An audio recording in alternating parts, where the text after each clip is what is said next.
I sighed as I set down the last box in my new apartment. The space was small but affordable, perfect for a struggling artist like me trying to make it in the city. Outside, dark clouds gathered, promising rain. As I unpacked my art supplies, the first drops began to patter against the windows. I smiled, always finding inspiration in the calming sound of rainfall. I set up my easel near the window, ready to capture the moody atmosphere on canvas. Hours passed as I painted, lost in my work. It wasn't until I stepped back to assess my progress that I noticed something odd. A small puddle had formed at my feet, despite being several feet from the closed window. "That's strange," I muttered, grabbing a towel to mop up the water. I checked the ceiling and walls for leaks but found nothing. Shrugging it off, I returned to my painting. The rain intensified, drumming against the roof. I felt a chill run down my spine as I noticed another puddle, this time near my bedroom door. I was certain it hadn't been there moments ago. Heart racing, I approached the puddle. The water seemed to ripple at my approach, as if alive. I blinked, and for a moment, I could have sworn I saw something in the reflective surface, unfamiliar yet somehow known. A loud crash of thunder made me jump. When I looked back, the puddle was gone. "Get it together, Elena," I chided myself. "It's just rain playing tricks on you." But as the night wore on, I couldn't shake the feeling that something was very wrong. Water appeared in impossible places. A circle of water on my ceiling. A stream running up my bedroom wall. Droplets forming on the inside of my window. Each time I tried to clean up the water, it vanished, only to reappear somewhere else. It was as if the water was following me, herding me through my own apartment. By midnight, I was huddled on my bed, watching in horror as water seeped under my locked bedroom door. It moved with purpose, forming rivulets that snaked across the floor toward me. A memory tugged at the edges of my mind. Something about a flood, a dam. But the details slipped away like water through my fingers. The steadily rising water drove me into the bathroom. I slammed the door shut, pressing my back against it. Water began to pour from the faucets and showerhead, quickly flooding the small space. I climbed onto the sink, my breath coming in short gasps as the water rose higher. "What is happening?" I screamed over the rush of water. As if in response, the water surged upward, nearly reaching my perch on the sink.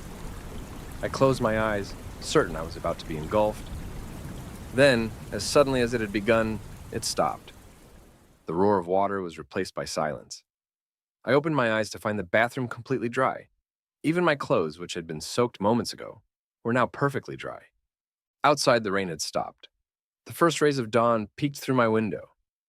Shaken, I made my way back to my room on unsteady legs. As I was looking around for any traces of water, I noticed an old photograph.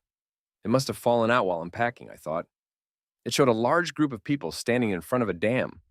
Though the photo was faded, I could make out faces that looked remarkably familiar. I turned the photo over.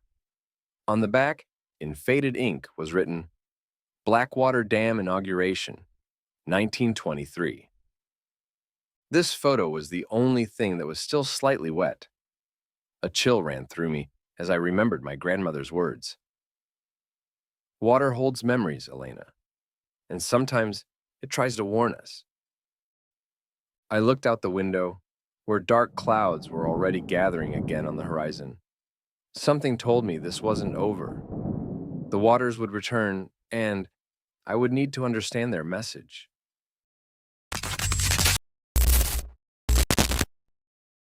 The night shift at Grayson Towers was usually uneventful. As a security guard, I spent most of my time wandering empty hallways and staring at CCTV screens. But tonight was different. Tonight it was raining. I've always found comfort in the sound of rain. But as I made my first round of the building, something felt off. The patter against the windows seemed almost rhythmic, like fingers tapping to get my attention. I was looking out the window when I first saw it. A figure in the rain, barely visible. Human-shaped, but wrong somehow. It seemed to be made of water, its outline only discernible because of the rain falling through it. I blinked and it was gone. But as the night wore on, I saw more of them. Watery figures moving through the downpour. blending perfectly with the rain. If I didn't pay attention or didn't look carefully enough, they'd vanish. Only, if I really looked, I would see the faint, almost transparent shimmering, resembling a human figure. I thought I was losing my mind. "Get a grip, James," I muttered to myself. "It's just a trick of the light." By midnight, the rain was coming down in sheets. Lightning illuminated the sky, and in those brief flashes, I could see them clearly. Dozens of translucent silhouettes, moving steadily closer to the building, surrounding it. I retreated to the security office, my heart pounding. The CCTV feeds showed nothing but rain, but I could feel them out there, watching, waiting. A memory surfaced, a story my mother used to tell about our family history. Something about a tragedy on a rainy night. I struggled to remember the details, but they slipped away like the watery figures outside. The power flickered, and for a moment, the screens went dark. When they came back on, I nearly fell out of my chair.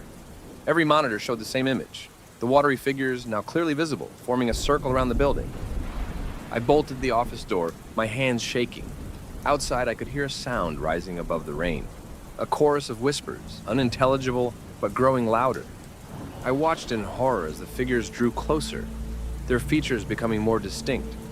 In their watery forms, I saw faces, countless faces, all bearing a strange familiarity. The figures paused, then began to move in unison.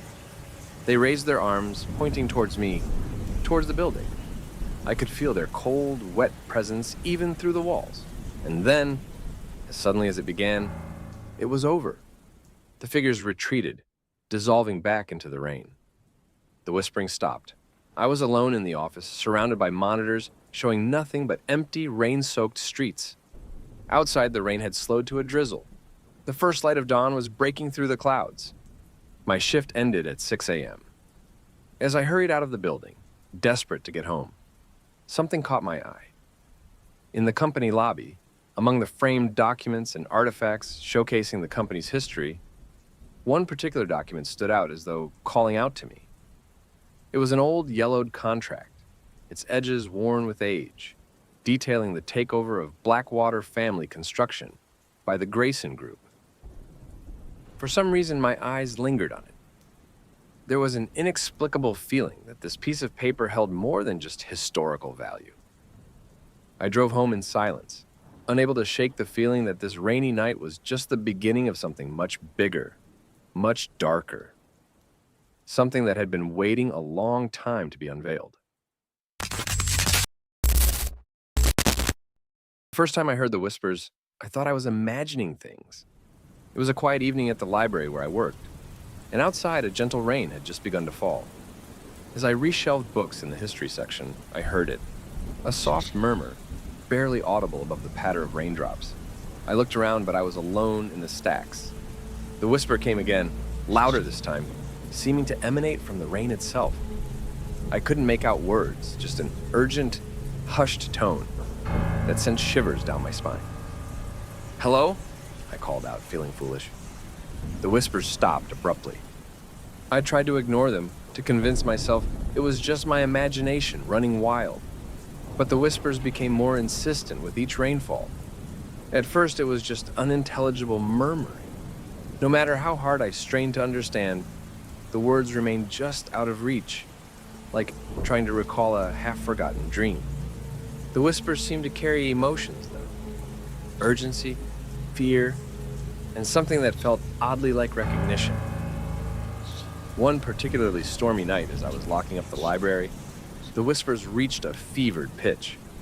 The rain lashed against the windows, and in its rhythm, I could hear voices, dozens of them, overlapping, urgent. The whispers grew more frantic, overlapping each other in their urgency. I still couldn't make out clear words, but the tone was unmistakable. A warning, a plea for help. I stumbled back against the bookshelf, my heart racing. "Who are you?" I called out. "What do you want?" Lightning flashed, and in that deep, booming sound of thunder. "Mia," they called. "Listen, remember." I fled to my office, slamming the door behind me. But the whispers followed, seeping in with the sound of the rain. As I huddled in my chair, a memory surfaced. A story my grandfather used to tell about our family history. Something about a tragedy, a flood. But the details were hazy, slipping away like water through cupped hands. Suddenly, the whispers coalesced into a thunderous roar. It wasn't words exactly, but a feeling. A concept impressed upon my mind with terrifying clarity. Danger, memory, water, family. I pressed my hands against my ears, but it did nothing to block out the voices. They seemed to be coming from inside my own head. In desperation, I began pulling books from the shelves, searching for something, anything that might explain what was happening. Local history, genealogy, old newspapers. Amidst my chaotic searching, a book about the town's history fell open. Through the smeared ink, I could make out the text. The open page was the start of a chapter. The title read, Tragedy of the Blackwater Dam Floods. I pored over all the pages of the book as the storm raged outside and the whispers crescendoed within. As I read the book, my blood ran cold. The names of the victims, they were my family names. It seems my family, grandparents, great aunts, and uncles I'd never known existed and had tragically died due to the dam. I stumbled backwards, my heart pounding. The whispers reached a fevered pitch, becoming almost deafening. I clapped my hands over my ears, but it did nothing to block out the sound. Remember, they thundered. You must remember. And then, silence. The rain stopped as suddenly as if someone had turned off a faucet. The whispering ceased, leaving me alone in the quiet library. Shaken, I gathered the documents I'd found and hurried out of the library. As I walked to my car, the rain picked up again, and I heard one final whisper on the wind. Find it, Mia, before it's too late.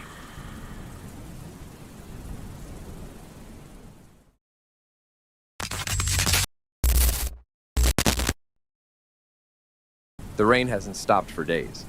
I stand at the window of my riverside hut, watching the swollen waters rush by. This downpour is different, heavier, more insistent. It whispers of impending catastrophe. I've spent years preparing for this moment, studying ancient texts, learning the mystic arts. The ritual I performed was a desperate attempt to prevent a calamity that has been centuries in the making. Now I wait.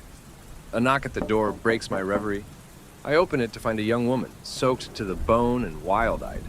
Elena, the artist. I've been expecting her. Come in, I say, ushering her inside.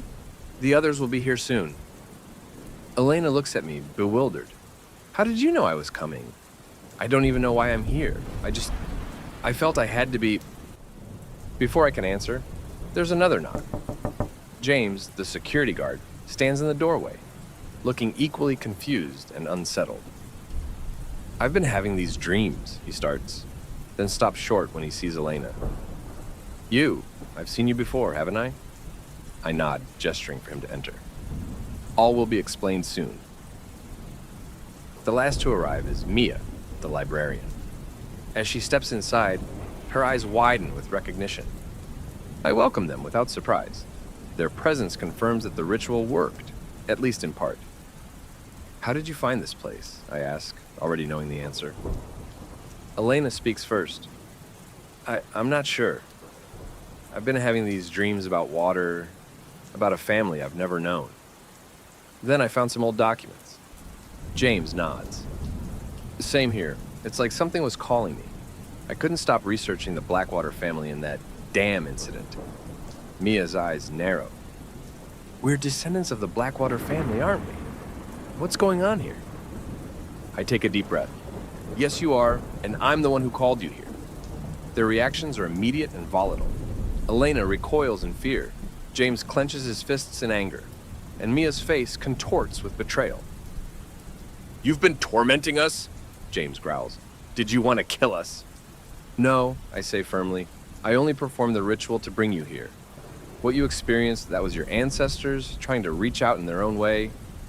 The story spills out like the rain outside. The Blackwater family. The dam. My clan's misguided curse. Your family wasn't greedy, I explained. They were trying to help, to bring water to those who needed it. But my ancestors didn't understand. I nod grimly. The curse binds your bloodline to death by water. And now, with rains like the ones that doomed much of your family, history is poised to repeat itself, unless we stop it. Understanding dawns in their eyes, along with a deeper horror. Elena whispers, "My mother, she drowned in her bathtub." James and Mia nod, recalling their own family tragedies, all linked to water. "Why should we trust you?" James asks. "Because I'm trying to right a terrible wrong," I reply. "My clan's curse doomed innocence. I'm here to break the chains of fate we placed on your family." Outside, the storm intensifies. The river roars, threatening to burst its banks. "We don't have much time," I say.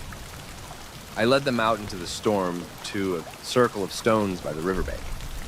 The rain pelted us, the wind howled, and the river roared. As we stood in the circle, I began the ritual, my voice rising above the storm. As I chant the final words, a bolt of lightning strikes the center of our circle. For a moment, everything goes white.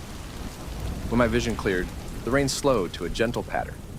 The river, while still high, no longer seems ready to flood. Elena, James, and Mia look at each other, then at me, questions in their eyes. "Is it over?" Mia asks.